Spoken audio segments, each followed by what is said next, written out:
First year سبق number 21 علوم القرآن۔ بسم اللہ الرحمن الرحیم۔ رب اشرح لی صدری ویسر لی امری واحلل عقدۃ من لسانی یفقہوا قولی۔ اللہم صل علی محمد النبی الامی وآلہ وسلم تسلیما۔ السلام علیکم ورحمۃ اللہ وبرکاتہ۔ بیٹا کیسی ہیں آپ سب؟ خیریت سے ہیں؟ اللہ تعالیٰ آپ کو ہمیشہ خیریت سے رکھے۔ بیٹا ہم پڑھ رہے تھے مضامین قرآن میں ہم دلائل پڑھ رہے تھے، دلائل کے اقسام۔ تو آج ہم نے پڑھنا ہے مشاہداتی دلائل۔ دلائل کی تیسری قسم وہ ہے جو مشاہدہ سے تعلق رکھتی ہے، یعنی جس سے ہم دیکھ سکتے ہیں، غور کر سکتے ہیں۔ قرآن کریم نے اس قسم کے دلائل زیادہ استعمال فرمائے ہیں کیونکہ منطقی اور فلسفیانہ مشگافیاں انسان کو خاموش تو کر دیتی ہیں، مگر بس اوقات اس سے بات دل میں نہیں اترتی اور وہ ان سے شبہات کے مریض کا علاج نہیں ہو سکتا۔ یعنی منطق اور فلسفہ بعض اوقات انسان کو خاموش کروا سکتا ہے لیکن اس کی تسلی نہیں کروا سکتا۔ تو قرآن کریم کا مقصد کسی کو خاموش کرانا نہیں، حق بات کو دلوں میں اتارنا ہے۔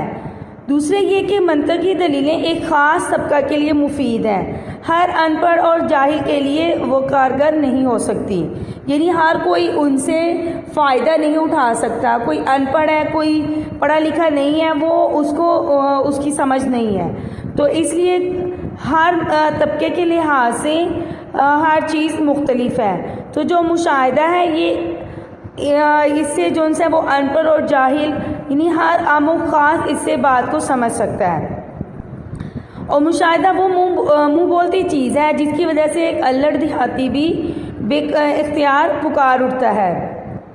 یعنی ایک بالکل ان پڑھ، بالکل جس کو الف بے بھی معلوم نہیں ہے، وہ بھی دیکھ کر بتا سکتا ہے، پکار اٹھے گا کہ جب راستے میں پڑی ہوئی مینگنی اونٹ کا پتہ دیتی ہے اور نشانے قدم مسافروں کا، تو یہ برجوں والا آسمان اور یہ غاروں والی زمین لطیف و خبیر خالق کا پتہ کیسے نہیں دے گی۔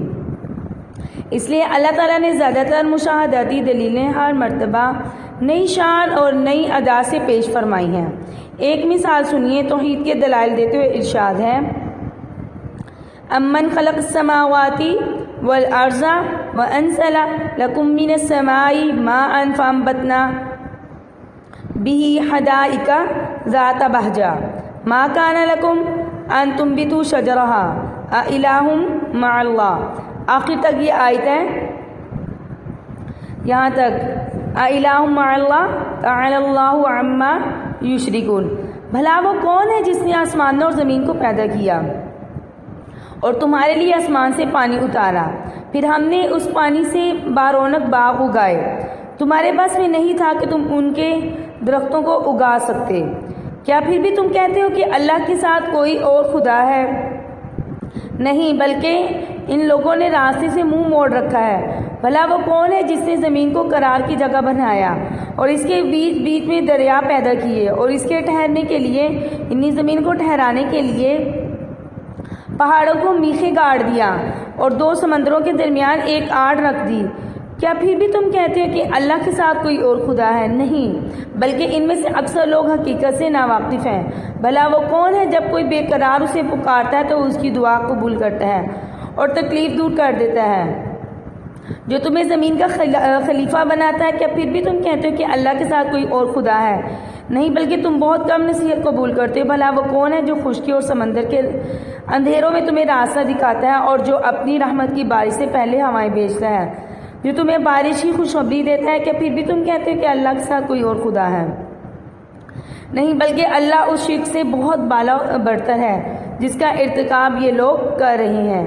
یعنی جو ذات اتنے اہم کام سر انجام دیتی ہے، زمین کو بنایا، آسمان، پہاڑ، چرند پرند اور دعائیں قبول کرنے والا، جو اتنے بڑے بڑے کام انجام دے رہی، تو کیا اس کے سوا کوئی اور ایسا ہے جو یہ کام کر سکتا ہے؟ نہیں، کوئی بھی ایسا نہیں ہے جو اس کے سوا یہ کام کر سکتا ہے۔ تو لا محالہ اسی کو عبادت کے لیے مخصوص کرنا چاہیے، یعنی بلا شک بغیر شک کے اسی کی عبادت کرنی چاہیے، وہی عبادت کے لیے خاص ہے، اسی کے لیے عبادت کو مخصوص کرنا چاہیے، اور دوسروں کو اس کا شریک بنانا بدترین حماقت ہے، بے وقوفی ہے۔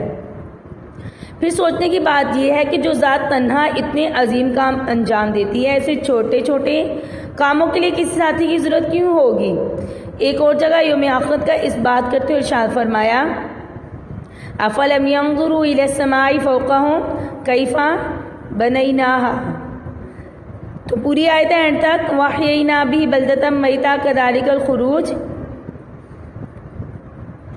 بھلا کیا انہوں نے اپنے اوپر آسمان کو نہیں دیکھا؟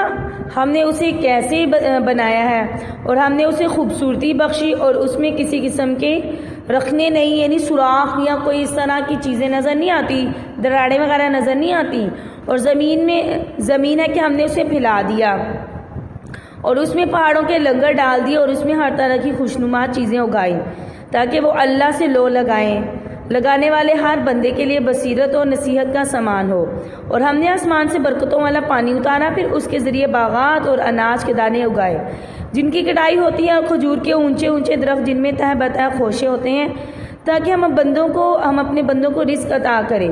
اس طرح ہم نے اس پانی سے ایک مردہ پڑے ہوئے شہر کو زندگی دے دی، بس اسی طرح انسانوں کا قبروں سے نکلنا بھی ہوگا۔ یعنی اس طرح اللہ تعالیٰ نے ان آیات میں قرآن کریم کی ان آیات سے آخرت کے ثبوت کو، آخرت کے بارے میں جو دلائل ہے ان کو واضح نصیحت کے ساتھ بتا دیا کہ ایک بے جان زمین ہے، اس کے اوپر کچھ نہیں ہے، اللہ پانی برساتا ہے، بارش ہوتی ہے تو وہ جاندار ہو جاتی ہے، اس میں طرح طرح کی چیزیں اگاتی ہیں، تو اللہ تعالیٰ کے لیے دوبارہ سے پیدا کرنا کوئی بھی مشکل کام نہیں ہے۔ تو قرآن کریم اس طرح واضح جو ان سے وہ دلائل بیان کرتا ہے تاکہ ہر عام و خاص اس سے کیا کرے، سمجھ سکے، اس سے فائدہ اٹھا سکے۔ قرآن کریم میں انسانی جسم و نفس، کائناتی حقائق، فلکیات، نباتات اور ارضیات سے متعلق جو باتیں بیان ہیں وہ زیادہ تر اسی قسم کے دلائل کے ضمن میں ہیں، اور جہاں آفاق و کائنات وغیرہ کا غور کرنے کی تاکید ہے، اس کا مقصد صرف یہی کہ انسان اس کائنات کے اسرار و عجائبات پر غور کر کے اس کے بنانے والے کی قدرت کاملہ کا احتجاج پیدا کرے اور بالآخر اسی کے آگے سجدہ ریز ہو، یعنی غور و فکر کرے، دیکھے، اور آخر میں نتیجہ یہی ہو کہ وہ اللہ کے سامنے سجدہ کرے۔ اس ضمن میں قرآن کریم نے بہت سی سائنٹیفک حقائق کی نقاب کشی فرمائی ہے، لیکن اس قسم کی تمام باتوں کو قرآن کے پورے سیاق میں دیکھنا چاہیے، اسے ایک مستقل سائنس کی کتاب سمجھنے سے بہت سی غلط فہمیاں پیدا ہو سکتی ہیں، یعنی قرآن پاک کوئی ایک سائنس کی کتاب نہیں ہے، یہ اللہ تعالیٰ کا نازل کردہ کلام ہے، تو اس لیے پورے قرآن پاک میں غور و فکر کرنا چاہیے، دیکھنا چاہیے کہاں اللہ تعالیٰ کی کیا قدرت کی نشانیاں، کہیں اللہ تعالیٰ نے کوئی قدرت کی نشانیاں بیان فرمائی، ہر ایک کا یہی نتیجہ نکلتا ہے، اب اس سے یہ نتیجہ کیا جاتا ہے کہ اللہ وحدہ لا شریک ہے، اسی کی عبادت کرنی ہے، وہی اس لائق ہے کہ اس کی عبادت کی جائے، اور وہی ان تمام کائنات اور ذرا ذرا جو ہے وہ اللہ تعالیٰ کے ہی قدرت کاملہ کی وجہ سے بنا ہے، اللہ کے بنانے سے ہی وجود میں آیا ہے۔ تو آپ نے یہ مشاہداتی دلائل میں جو ہم نے پڑھا اس کو یاد کرنا ہے اچھی طرح، تو انشاءاللہ آگے ہم اس کے بارے میں مزید پڑھیں گے، ٹھیک ہے؟ دعاؤں میں یاد رکھیے گا اور سبق یاد کیجیے گا، اپنا خیال رکھیے گا۔ اللہ حافظ، فی امان اللہ، السلام علیکم۔